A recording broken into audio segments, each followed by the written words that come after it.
बिस्मिल्लाहिर्रहमानिर्रहीम। अस्सलाम वालेकुम नाज़रीन, आप देख रहे हैं राय साकिब डिजिटल मीडिया। उम्मीद करता हूँ आप तमाम लोग खैरियत से होंगे। नाज़रीन, इस वीलॉग के अंदर सबसे पहले कि जी एजाज़ अफजल साहब का आप सब ने भी बहुत नाम सुना हुआ है। जस्टिस रिटायर्ड एजाज़ अफजल साहब जो मशहूर ज़माना पनामा केस की हियरिंग में बेंच का हिस्सा था, तो उनका एक इंटरव्यू आया है और उस इंटरव्यू में वॉल्यूम 10 के बारे में गुफ्तगू की गई है, जिसके बारे में हम सब सुनते आए हैं माजी के अंदर भी। वॉल्यूम 10 खोल दो, वॉल्यूम 10 में नवाज़ शरीफ की करप्शन की कहानियाँ हैं, वॉल्यूम 10 के अंदर ये है, वॉल्यूम 10 के अंदर वो है। तो फाइनली वॉल्यूम 10 के बारे में कुछ इन्फॉर्मेशन क्रेडिबली आना स्टार्ट हो गई है। क्रेडिबली आने का मतलब ये कह रहा हूँ कि जिन जज साहब ने ये सुना था केस, उन्होंने वॉल्यूम 10 के ऊपर बात की है। उन्होंने एक निजी टेलीविजन को इंटरव्यू देते हुए कहा है कि वॉल्यूम 10 जो है उसके अंदर बहुत सारी डिटेल्स हैं। माजी के अंदर आपने देखा उसके ऊपर प्रोपोगंडा होता रहा कि जी रियासत मुखालिफ, एंटी स्टेट और इनके गद्दारी and all that, Sharif family के उसके सारे किस्से वॉल्यूम 10 के अंदर हैं और वॉल्यूम 10 को अभी तक पब्लिक नहीं किया गया। अभी जब हालात ख़राब हुए दोबारा सियासी पाकिस्तान के, तो उसके अंदर भी बार बार एक ही चीज़ कही जाती रही कि जी वॉल्यूम 10 पब्लिक कर दें, वॉल्यूम 10 पब्लिक करें। जब भी शरीफ फैमिली पावर में आती है या शरीफ फैमिली पॉलिटिकली एक्टिव होती है, तो बहुत सारे लोग हैं जो वॉल्यूम 10 का जिक्र लेकर बैठ जाते हैं। फाइनली एजाज़ अफजल साहब खुद बोले हैं जी, जस्टिस रिटायर्ड एजाज़ अफजल साहब, उनका ये कहना है कि वॉल्यूम 10 के अंदर शरीफ ख़ानदान के कारोबारी और माली मामलात बहुत सारे ममालिक के साथ जो हैं उनकी तफसीलात हैं। अब माली और कारोबारी मामलात की जब तफसीलात हैं बहुत सारे ममालिक के साथ, तो उसमें बहुत सारे ममालिक गालिबन ऐसे भी होंगे जिनको आप आपकी गैर पसंदीदा लिस्ट में है। लेकिन अब हमें नहीं पता कि उसके अंदर क्या है क्या नहीं है, लेकिन इससे हिंट डायरेक्टली मिल जाता है। मैं मिसाल के तौर पे बात करता हूँ, कि आपके हिंदुस्तान से बहुत कशीदगी चल रही है और आपका कोई बिजनेसमैन इंडिया के साथ कारोबार कर रहा हो, दुबई के वाया कर रहा हो, और बहुत सारे लोग कर भी रहे हैं, तो मिसाल के तौर पर कह रहा हूँ। और बाकी बहुत सारे ममालिक जिनके बज़ाहिर आप के सफारती ताल्लुकात उनसे बहुत अच्छे ना हों आपके मुल्की लेवल के ऊपर, लेकिन आपकी जो बिज़नेस है आप वो लोग कर रहे हो उनके साथ, तो फिर हो सकता है वॉल्यूम 10 के अंदर कुछ इस किस्म की तफसीलात भी हों। उन्होंने फर्दर कहा कि जी शरीफ ख़ानदान की रियासत मुखालिफ कोई एंटी स्टेट कोई मवाद नहीं है वॉल्यूम 10 के अंदर। कौन इन जज साहबान ने तो सारा वो पढ़ा हुआ है ना, इनके तो सारा वो सामने था, इन्होंने तो पूरा ऑब्जर्व किया हुआ है एवरीथिंग। आगे फर्दर एक और चीज़ की जी जिसके ऊपर बहुत ज़्यादा जिक्र होता रहा कि जी वो क्या कहते हैं उसको, बहुत जिक्र होता रहा इसके ऊपर कि जी हुकूमत की जानिब से JIT के लिए नाम भेजे गए और वो जी व्हाट्सएप के ज़रिए JIT बना दी गई एंड एवरीथिंग। तो उसके ऊपर उन्होंने कहा कि जी इसमें सिर्फ ये था कि हुकूमत की जानिब से JIT के नाम भेजे गए, जबकि नामों को चेक किया गया तो उनकी दयानतदारी पर बहुत बड़े सवालात खड़े हो गए, और जिसके बाद रजिस्ट्रार को कहा गया कि आप चेयरमैन SCCP से बात करके नाम दें। इस मौका पर उन्होंने मामूल के मुताबिक व्हाट्सएप पर एक पैगाम भेज दिया था। सिर्फ एक व्हाट्सएप के ऊपर पैगाम भेजा गया, जिसके बाद मखसूस सियासी जमात ने उसके ऊपर व्हाट्सएप की JIT एंड ब्ला ब्ला ब्ला ब्ला ब्ला वो तमाम चीज़ें वो डिस्कस की। फर्दर उनका ये कहना था कि इस पनामा बेंच के और पनामा केस के आगाज़ के अंदर ही जस्टिस खोसा और जस्टिस गुलजार ने कह दिया था कि नवाज़ शरीफ और उनका ख़ानदान अपने असासाजात के ज़राए बताने में नाकाम रहे हैं, और कुछ उन्होंने समात के दौरान पेश किया वो गलत है। जो सबूत उन्होंने पेश किए वो सब गलत है। लेकिन जस्टिस एजाज कहते हैं कि मुझ समेत 3 जजेस ने इस मामले की मजीद इंक्वायरी का फैसला किया कि हम कोई कमी बेशी रह ना जाए, फर्दर इसको इंक्वायर कर लें। और उन्होंने कहा जी सलमान अकरम राजा साहब जो वकील थे, उन्होंने तस्लीम किया कि मियाँ साहब के अकाउंट में तनख्वाह की रकम मुंतकिल ज़रूर हो रही थी, मगर उन्होंने कभी वो निकलवाई नहीं है क्योंकि वो अनाउंस नहीं की हुई थी वो excuse me salary and everything. और तहरीरी जवाब जो उन्होंने जमा करवाया गया ख्वाजा हारिस की जानिब से, उसमें कहा गया कि नवाज शरीफ ने जनवरी 2013 में तनख्वाह की सारी रकम अपने बेटे को वापस कर दी, जो आती रही वो वापस कर दी, जिस पर जस्टिस रिटायर्ड एजाज़ अफजल साहब का कहना है कि इस तहरीरी जवाब की वजह से मियाँ साहब बुरी तरह फंस गए थे। तो खैर ये तो वॉल्यूम 10 की बाज़गश्त जो थी, मुझे लगता है कि वॉल्यूम 10 अभी हिल हिलाउण कोई पै जाएगा फर्दर, मुझे ज़ाती तौर के ऊपर ये लगता है कि इसके ऊपर कुछ ना कुछ मामलात हिल हिला पड़ जाएगा। अब आगे आ जाइए, सेकंड पार्ट जो है पार्लियामेंट सुप्रीम, या ये मतलब किस हद तक ठीक है कि अब हमारे सियासतदान कहते हैं जी पार्लियामेंट सुप्रीम है, पार्लियामेंट सुप्रीम है।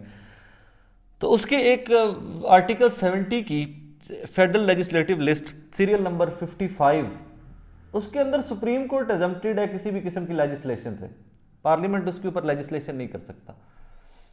इसका मैं बैकग्राउंड आपको बताता हूँ कि जनाब अली कैसे 18th अमेंडमेंट के बाद एंटी कॉन्स्टिट्यूशनल डिक्लेयर कर दिया था जस्टिस रिटायर्ड इफ्तिखार चौधरी साहब ने तब, और उसके अंदर जो जुडिशल कमीशन के अंडर ले गए 175A एंड ऑल दैट, कि बड़ा एक लंबा चौड़ा बैकग्राउंड है इसके ऊपर, तो आधे घंटे का एक वीलॉग होना चाहिए। कल मेरी कुछ वकला से बड़ी डिटेल में बात हुई, बहुत पढ़े लिखे वकला से, तो उन्होंने मुझे चीज़ें समझने में मदद की है।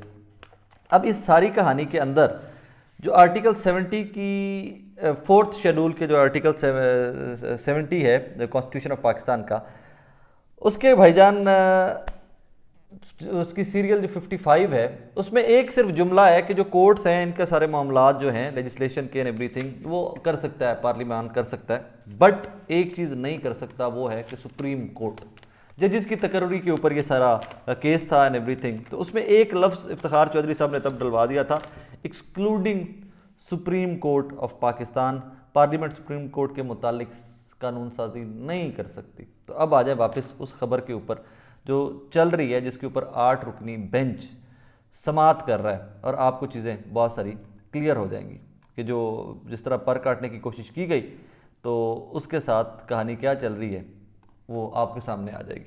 अब 8 रुकनी बेंच की बहुत सारे डिफरेंट एंगल्स हैं, आपने यकीनन उसके एंगल्स सोचा भी होगा उसके बारे में। मेरी ज़ाती राय ये है कि इसके एक एंगल तो ये है कि सुप्रीम कोर्ट ने और चीफ जस्टिस साहब ने अपनी स्ट्रेंथ शो की है, क्योंकि बार बार कह रहे थे सारे जजेस छोड़ गए उनका साथ, ये सिर्फ 3 जजेस रह गए हैं, 3 जजेस रह गए हैं।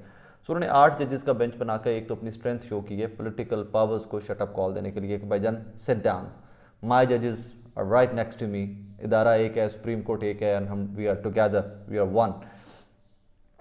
एक तो ये पैगाम दिया गया, मेरी ज़ाती राय है। दूसरा, सुप्रीम कोर्ट को जिस तरह ट्रिम आउट किया जा रहा था, जिस तरह उनके पर काटने की कोशिश की जा रही थी, जिस तरह उनको गैर मौसर करने की कोशिश की जा रही थी सियासी मकासद हासिल करने के लिए कुछ मखसूस सियासी जमातों की जानिब से, तो उसके ऊपर 2 रास्ते थे। एक तो सुप्रीम कोर्ट सरेंडर कर देता, चीफ जस्टिस बंदयाल साहब सरेंडर कर देते कि जी ठीक है मैं हार गया, सारे मुल्क की सियासी जमातें इकट्ठी होकर मेरे पीछे पड़ गई और मैं लेट जाता हूँ, but he did not do that. उन्होंने रिटेलिएट किया, उन्होंने कहा जी नहीं, मैं आइन और कानून के साथ खड़ा हूँ। मैक्सिमम क्या कर सकते हैं आप, मैक्सिमम क्या कर सकते हैं, मैक्सिमम यही है ना कि भाईजान आपको जुडिशल कमीशन में रेफरेंस भेज देंगे, ये हो जाएगा, वो हो जाएगा, ज़ातियात के ऊपर हमले होंगे, वो तो सारा कुछ हो गया हुआ जस्टिस बंदयाल के, उनकी फैमिली को इन्वॉल्व कर दिया गया, वो सब कुछ हो चुका हुआ है। सो जस्टिस बंदयाल ने यहाँ पर एक stand area, principal stand area कि भाईजान जो आइन कहता है, जो कानून कहता है, मैं उसके साथ खड़ा हूँ और वही होगा। इसकी वजह से 8 रुकनी बेंच बना है, जो इन्होंने पार्लियामान में कानून साजी की है। मेरी ज़ाती राय और मेरी कुछ जो सीनियर वकला हैं उनसे जो बात हुई है, उनके बकौल तो ये सब कुछ उड़ा कर रख दिया जाएगा। ये एक वो उनके बकौल कुछ इस तरह का जुमला था, उन्होंने कहा कि जितना इस पर चीखें मार रही है PDM एंड एवरीथिंग, तो इसके ऊपर तो वैसे 5 मिनट की हियरिंग बनती है, 5 मिनट की समात बनती है इसको उड़ाने के लिए। जिस तरह मैंने आपको अर्ज़ किया कि जी article 70 federal legislative list serial number 55, और वो जिसमें एक्सक्लूड कर देता है कि जी आप सुप्रीम कोर्ट को एग्जम्प्ट करके बाकी कोर्ट्स के ऊपर आप कानून साजी कर सकता है पार्लियामान एंड एवरीथिंग। तो इसी के ऊपर रख कर एक के ऊपर टक करके उड़ा दिया जाता है, उड़ा दिया जा सकता है 5 मिनट के अंदर अंदर, अगर सुप्रीम कोर्ट और चीफ जस्टिस ऑफ पाकिस्तान चाहें। बट ऑब्वियसली शोर शराबा बहुत ज़्यादा है, पॉलिटिकल टेंशन बहुत ज़्यादा है, तो इसके ऊपर 2-4 दिन की हियरिंग होगी और उसके बाद इस लेजिस्लेशन को, इस कानून साजी को सुप्रीम कोर्ट की तरफ से उड़ा दिया जाएगा। ये मैं नहीं कह रहा, बहुत सीनियर वकला जिनसे कल मेरी डिटेल में बात हुई है, तो उन लोगों के मुताबिक ये सारी कहानी है। बाकी थोड़ी सी इन्फॉर्मेशन मेरी ये है कि पंजाब की बार्स की हद तक मैं बता सकता हूँ, क्योंकि मैंने वो कुछ चीज़ें वेरीफाई की हैं। तो पंजाब की बार्स जो हैं उनको कन्विंस किया जा रहा है, उनको ग्रांटें दी जा रही हैं पंजाब गवर्नमेंट की जानिब से कि भाईजान आप कम चुप के रखें, आप एंटी सुप्रीम कोर्ट या जो अभी रिसेंट चल रहा है मामला इसमें गवर्नमेंट का साथ दें। तो नवाज शाद का सिलसिला भी जारी है। रिसेंटली मैंने सुना कि जी गुजरावाला बार को भी 50 लाख रुपए ग्रांट दी गई है, दूसरी तरफ ओकाड़ा बार को भी 25 लाख रुपए ग्रांट दी गई है। ऑब्वियसली काम शाम करवाने के लिए ग्रांटें दी जाती हैं तो बार्स को, तो ये दी गई है। और सुनने में ये आ रहा है कि मज़ीद ग्रांट और ये भी चीज़ें मिलेंगी कि अगर वो परफॉर्म अच्छा कर देते हैं, अगर वो कोई वकला को तोड़ फोड़ में कामयाब हो जाते हैं, अगर वो सुप्रीम कोर्ट के ख़िलाफ़ वकला को खड़ा करने में कामयाब हो जाते हैं, तो गालिबन मज़ीद ग्रांट्स भी दी जाएंगी and everything. So power politics या कह लीजिए कि ताकत का जो इस्तेमाल है वो पीक पर है, लेकिन इलेक्शन की तरफ ये लोग फिर भी नहीं जाते फिर रहे। अब तो वॉल्यूम 10 की भी बाज़गश दोबारा से मार्केट में आ गई है। इंटरेस्टिंग टाइम्स अहेड, बहुत इंटरेस्टिंग सिचुएशन होने जा रही है। और आई एम सॉरी कि मैं थोड़ा सा लेट हाजिर हुआ आपकी खिदमत में, been too busy with some stuff, and कोशिश करूंगा कि फर्दर ऑनवर्ड्स इंशाल्लाह पॉलिटिकल सिनेरियो के ऊपर भी रेगुलरली आपकी खिदमत में हाजिर होता हूँ। अपना बहुत सारा ख्याल रखिएगा, दुआ में याद रखिएगा। अल्लाह हाफ़िज़।